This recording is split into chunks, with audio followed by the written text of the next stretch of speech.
올해 새 정부가 출범하면서 부동산 시장에 대한 고강도 규제가 잇따라 나왔지만 주택 시장은 여전히 상승세를 보였습니다. 집값을 잡겠다는 정부의 의지가 강력한 만큼 내년 역시 강력한 규제 드라이브가 지속될 전망인데요. 구체적인 내용 전문가와 함께 알아보겠습니다. 박원갑 KB국민은행 부동산 수석 전문위원과 함께하겠습니다. 안녕하십니까? 네, 안녕하십니까? 네, 자 정부가 내년도 집값이 안정세를 보일 거다 이렇게 전망을 했는데 어떻게 전문가가 보기에는 어떻습니까? 저도 안정권에서 벗어나지 못한다. 전반적으로 박스권 정도를 보고 있거든요. 네. 수치로 보면은 소폭 상승 정도를 보고 있습니다. 아무래도 서울에서 약간 오름세 가능성이 있어 보이고요. 예. 지방이나 수도권에서는 뭐 약보합세 혹은 보합세 정도로 보는데 서울이 약간 오르면은 평균치로 보면은 전국적으로 오를 가능성이 약간 있다고 보고요. 네. 근데 대체적으로 지금 전문가들도 서울 집값에 대해서는 소폭 상승으로 보고 있는데 예. 지금 보유세 논의가 있잖아요. 거기에 따라서 약간 향배가 달라질 수는 있습니다. 그렇죠. 보유세를 살펴봐야 할 것 같고 일단은 서울은 강보합, 수도권은 보합, 지방은 약보합 뭐 이런 정도로 예. 정리를 해볼 수가 있을 것 같습니다. 정부가 강남 집값을 잡으려고 계속해서 부동산 대책을 내놨었는데 마음처럼 되지 않고 있습니다. 저희가 얘기를 나누기에 앞서서 먼저 이 오름세를 이어가고 있는 지역들 한번 그래픽으로 준비를 해봤습니다. 함께 보시죠. 자, 먼저 송파가 9.31%, 강동 6.69%, 강남이 6.67% 올랐고요. 동작이 6.27%의 상승률을 보이고 있습니다. 지금 보니까 강남 4구 중에 송파, 강동, 강남이 1, 2, 3위를 차지했습니다. 이게 정부가 강남을 투기지역으로 지정을 했는데도 집값이 잡히지 않고 있는데 왜 그런 걸까요? 뭐 부동산 이런 거에 내성이 생겼다고 봐야 되는 걸까요? 시장 에너지가 강한 거죠. 그러다 보니까 대책이 나와도 시장이 전혀 말을 듣지 않는다 이렇게 볼 수가 있을 것 같고요. 네. 그 원인은 이제 여러 가지가 있는데요. 가장 큰 거는 제가 봤을 때 이제 내년부터 재건축 초과이익 환수제가 이제 도입이 되잖아요. 네. 그렇게 되니까 조합에서 이제 서둘러서 사업을 진행했겠죠. 그러면은 아무래도 조합원 입장에서는 과도한 기대감을 갖게 된다. 실제로 올해 강남 집값 가운데 초기 재건축 단지들이 많이 올랐습니다. 두 번째로는 거래할 수 있는 유통 물량이 줄어든 게 큰 원인이라고 보는데요. 지금 투기 지역에서는 3주택자에 대해서는 집을 팔 때 10%포인트 벌써부터 지금 과세를 더하고 있고요. 그리고 재건축 같은 경우는 조합원들이 마음 놓고 팔 수가 없잖아요. 네. 이렇게 되면은 사실상 거래할 수 있는 매물이 거의 사라지는 거예요. 그런데 한두 사람이 이제 사러 오면은 거래가 되면은 뭐 가격이 거의 고공비행해 버리는 그런 상황. 그러니까 수요는 분명히 줄었죠. 네. 그러니까 거래량을 보면 나와요. 그런데 공급이 더 줄어버리면은 가격이라는 것은 수요와 공급의 함수니까 그렇죠. 가격이 오를 수 있다. 그러니까 시장이 약간 왜곡되는 모습이라고 보면 되고요. 그리고 다주택자에 대해서 양도세를 중과하지 않습니까? 그러다 보니까 이제 여러 채를 가지기보다 요사이 그런 얘기 많이 하잖아요. 뭐 똘똘한 한 채, 이런 걸 가지려는 경향, 일종의 강남을 안전자산으로 생각하는 경향, 이런 것들이 좀 겹쳤다. 그리고 마지막으로 또 이번에 보면은 자사고 외고 우선 선발권 폐지 이것들도 네. 이제 맹모들이 이제 강남으로 좀 몰리는 그런 게 이제 중첩돼서 아까 말씀하신 것처럼 강남 집값이 많이 올랐다 이렇게 분석을 하고 있습니다. 잠깐 언급을 해주셨는데 재건축 시장 같은 경우에는 상승 요인이 좀 떨어진다고 보는 건가요? 아마 내년이죠. 그러니까 내년에는 이제 더 이상 어떻게 보면 집값을 끌어올릴 만한 모멘텀이 없잖아요. 네. 이제 재건축 초기 단지들은 많이 걱정을 할 거예요. 과연 재건축을 이렇게 많은 부담금을 내고 해야 될 거냐? 아니 리모델링으로 가야 될 거냐? 이런 이제 고민을 할 수밖에 없을 건데 네. 이러다 보면 아마 내년은 강남을 중심으로 집값 그 상승 이렇게 탄력이라고 그러죠. 예. 이게 좀 떨어질 수밖에 없고 내년에 강남 4개구의 일반 분양분이 6,800가구 정도가 됩니다. 그러면은 지금 허그에서 사실상 분양가를 통제해 놓고 있잖아요. 네. 그러면은 아무래도 수요자들 입장에서는 분양을 받으려는 경향이 많을 거고 그러면은 분양 시장이 좀 달아오를 거다 이런 분석을 해보고 있습니다. 네, 저희가 초반에 위원님께서 보유세에 대해서 얘기를 좀 해주셨는데 이게 어떻게 보면은 뭐 집값을 강남뿐만 아니라 전반적인 집값을 잡기 위한 마지막 카드가 될 수 있다는 얘기도 나오고 있거든요. 어떻게 보시는지요? 그렇죠. 29일 청와대에서 그런 얘기를 했죠. 네. 그러니까 상반기 중으로 과세 체계를 정상화하겠다는 얘기를 했어요. 정상화라는 말을 잘 좀 귀담아 들어야 되는데 네. 이거 보유세를 낮춘다는 얘기는 아니죠. 결국 이제 이 보유세가 오를 가능성이 더 크다고 본다면요. 이 다주택자들하고 이렇게 많이 만나 보면은 양도세보다는 보유세에 훨씬 더 민감합니다. 양도세는 안 팔면은 부담하지 않는 세금이고 보유세는 가만히 있어도 갖고만 있어도 네. 내는 세금이다 보니까 아무래도 좀 더 민감하게 움직이는데 그리고 대부분이 고가 자산 같은 경우에는 젊은 층보다는 이렇게 이렇다 소득이 없는 고령자분들이 많이 갖고 계세요. 그러면 보유세 압박이 좀 더 클 수밖에 없다 이렇게 보는데 과연 이제 내년에 보유세의 어떤 수준이 어느 정도 될 거냐 이거에 따라서 이제 어떻게 보면 시장의 흐름이 달라질 수도 있을 거고 네. 또 반대로 생각해 보면은 계속해서 강남 집값이 오른다면은 보유세의 어떤 강도가 더 높아질 수 있을 거다. 그렇죠. 결국 시장의 움직임에 따라서 조세 체제도 좀 달라지지 않을까 이런 분석을 해보고 있습니다. 예, 시장의 움직임을 한번 잘 살펴봐야 할 것 같습니다. 이게 내 집 장만을 하고 싶어도 사실 뭐 집값도 당연히 집값이겠지만 물량이 없어서 좀 고민하는 분들도 계시는 것 같은데 이게 내년에는 또 많이 풀린다고 해요. 내년에는 이제 주택 공급 과잉의 첫 해입니다. 네. 전국적으로 아파트 입주 물량만 하더라도 거의 뭐 43만 9천 가구, 거의 뭐 44만 가구죠. 예. 이게 1990년도에 그 신도시 건설을 했지 않습니까? 예. 그때 이후에 가장 많은 이제 물량이니까요. 한마디로 이제 물량 폭탄이라는 얘기를 할 정도입니다. 그리고 지금 경기도 같은 경우에도 내년에 한 16만 가구 정도 입주를 하는데 이 역시 지금 90년대 이후에 가장 많은 물량인데 지금 경기 인천만 따져보면요. 네. 내년에 아파트 입주 물량이 18만 5천 가구 정도가 됩니다.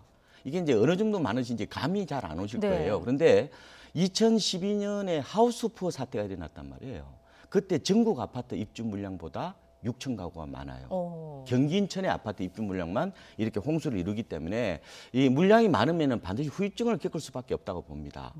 이제 문제는 과연 집값이 언제 떨어질 거냐 하는 부분이에요. 또 하필 또 내년에 10년 주기설이잖아요. 네.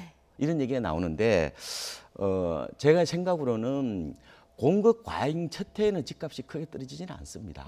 이 이제 대외 쇼크가 발생을 하거나 예. 아니면 금리가 급등하는 상황이 있지 않은 한 집값이 그렇게 빠지지는 않을 것 같고 왜냐하면은 이 집 가진 사람들이 집을 싸게 팔려고 그러지는 않잖아요. 그렇죠. 이 손실회피 같은 것 예. 때문인데 그래서 이제 이게 어느 정도 임계점을 지나야 급락이 오는 구조라고 보면 되고 그래서 오히려 내년보다는 내후년에 가격이 떨어질 가능성이 더 높다. 확률적으로 보면 그렇다는 측면이 있고요. 예. 그래서 어쨌든 이제 물량이 많으면은 이런 건매물 중심으로 좀 접근을 해보시는 건 좋겠죠, 그죠? 입주단지 가면은 지금 잔금 대출이 잘 안 되잖아요. 네네. 그래서 좀 싸게 팔리는 매물이 있으니까 그런 쪽으로 가 보시고 또 요새 그 갭 투자 인기를 끌었잖아요. 근데 갭 투자는 굉장히 위험할 수가 있죠. 어허. 왜 물량이 많으면 전세 가격이 좀 약세를 보일 수가 있으니까요. 예. 그럼 이거랑 좀 같이 묶어서 팁을 하나 주자면 어느 지역을 좀 찾아보면 좋을까요? 일단은 내년에 이제 피해될 지역을 우선적으로 고려해 보시는 게 좋을 것 같아요. 일단은 입주 물량 그 과다 지역 예. 그리고 미분양 관리 지역 이런 쪽에 좀 조심할 필요가 있다는 생각이 들고요. 그리고 지금 앞으로 5년간 공공 그 주택을 거의 100만 호 정도 짓는다고 그러잖아요. 네. 그러면은 그 주변에 또 공공 뭐 이런 분양주택도 한 15만 가구 정도가 되니까 그 주변에서는 아마 그죠 집을 사기보다는 전세를 눌러 앉으려는 수요가 있을 거예요. 그죠? 네네. 그런 점에 대해서는 집을 사는 것은 조금은 미뤄보는 것도 좋을 것 같습니다. 예. 근데 이렇게 입주 물량이 늘면 물론 좋은 점도 있겠지만 우려할 부분이 분명히 있을 것 같거든요. 어떤 부분이 있을까요? 가장 큰 부분은 역전세난이라고 봐야 되겠죠. 예. 전세는 당장의 수요 공급을 반영할 수밖에 없거든요. 그러다 보니까 주로 입주 많은 지역에서는 역전세난 가능성이 좀 커 보입니다. 이런 측면도 있고요. 그리고 또 하나 이 역전세난이 심해지면은 그 다음에 나타나는 게 깡통주택이에요. 네. 그러니까 이제 약간 2, 3천만 원 정도 돈을 들고 이제 전세 끼고 샀던 분들이 집값이 약간 떨어지면은 이제 먼저 깡통 주택이 나타나는 거고 그 다음에 나타나는 게 이제 깡통 전세거든요. 네. 근데 이제 이번에 이제 지금 집값이 한 수도권 같은 경우는 5년 정도 올랐잖아요. 사이클이 거의 마지막에 와 있다고 보시면 될 것 같은데 그렇지만 초기 때는 바로 떨어지지는 않는다는 말씀을 드렸잖아요. 근데 어쨌든 이번에는 깡통 주택과 깡통 전세가 동시다발적으로 발생할 가능성이 있어요. 왜냐하면 전세가 비율이 거의 뭐 신규 단지 가보면 거의 90% 가까이 되잖아요.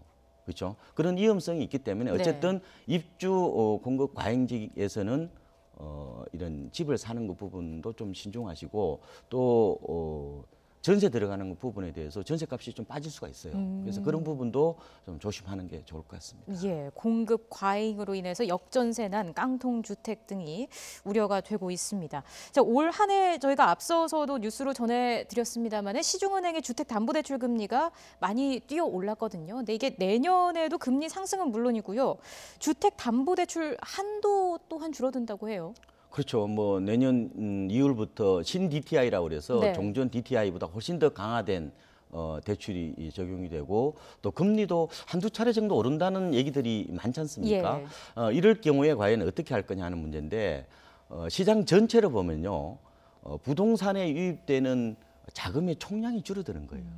그죠? 이렇게 되면은 아무래도 집을 사거나 부동산을 투자하실 때 이 긴 지렛대를 쓰지 말고 가급적 이제 짧은 지렛대 그래서 이제 자기 자본의 비중을 높이는 게 좋다는 말씀을 많이 드리고 그리고 내가 보통 그 원리금을 요새는 갚잖아요, 그죠? 그러면은 자기 월급의 한 30% 정도로 좀 줄이는 게 좋아요. 그래서 이게 그 집값이 계속해서 막 올라갈 때는 이게 긴 지렛대가 나한테는 어떻게 보면 축복일 수도 있고.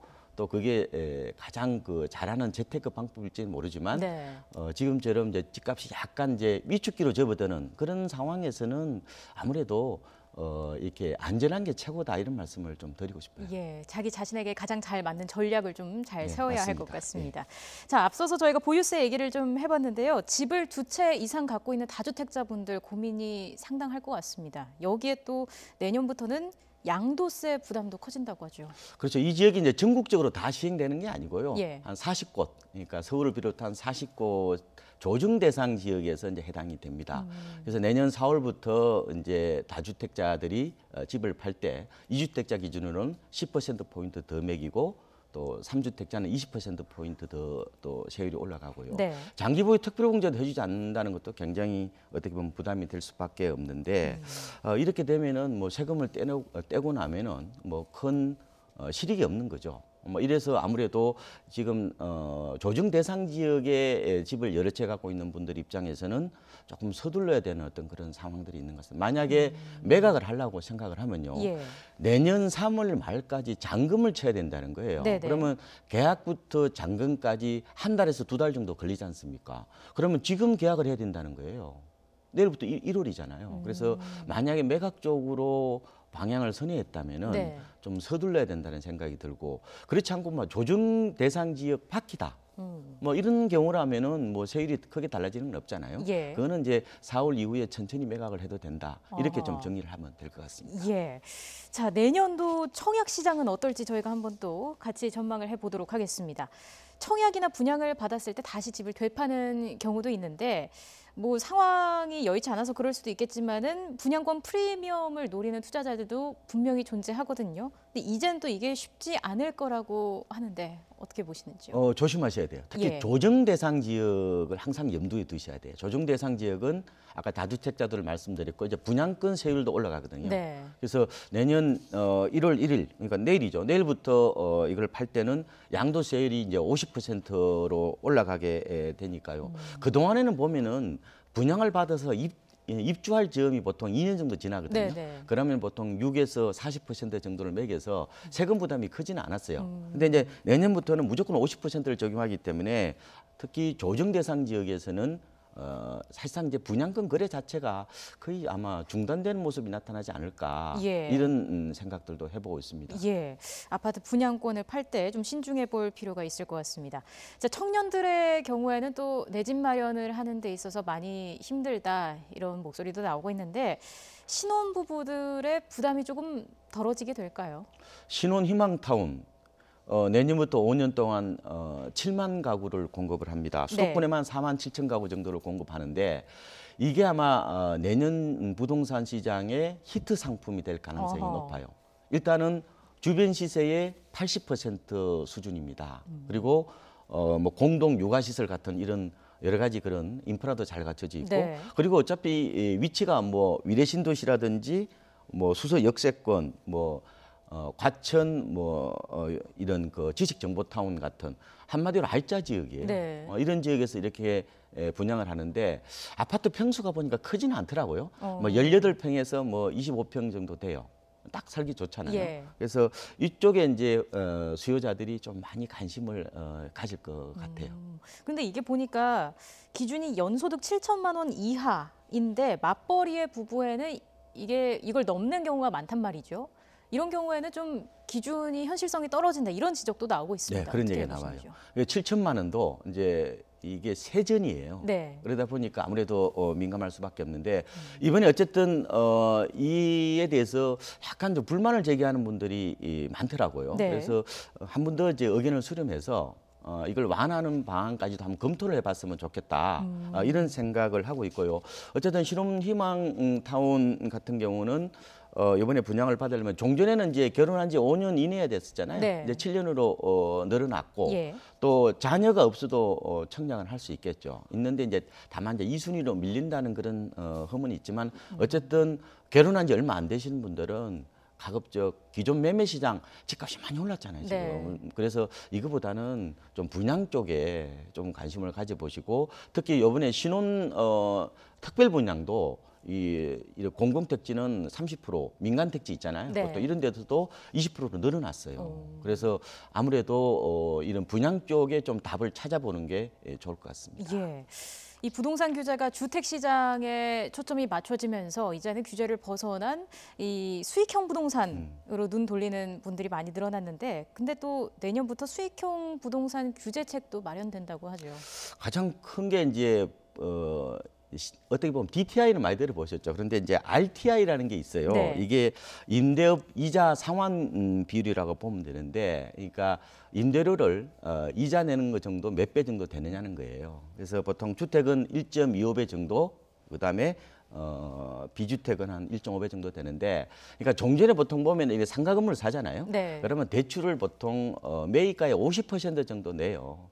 근데 이제 이게 좀 더 낮아진다고 보시면 될 것 같고, 그러니까 중요한 게 이제 시세 차익이 아니라 주로 월세가 얼마 정도 많이 나오냐에 따라서 가치가 재평가된다 이렇게 보시면 될 것 같고, 네. 역시 상가 건물 요새 베이비 부모분들 관심이 많잖아요. 그래 하실 때 아무래도 은행에 가셔가지고 어느 정도 대출이 되는지도 꼭 좀 확인을 하셔야 되고, 이 역시 주택처럼 사실 때 좀 자기 자본의 비중을 좀 높여야 된다 이런 것을 좀 시사하고 있습니다. 네, 자 많은 분들께서 오늘 전해드린 내용 잘 참고하시기 바라고요. 나에게 딱 맞는 계획을 잘 세워보시면 좋을 것 같습니다. 자 지금까지 박원갑 KB국민은행 부동산 수석 전문위원과 함께했습니다. 오늘 말씀 잘 들었습니다.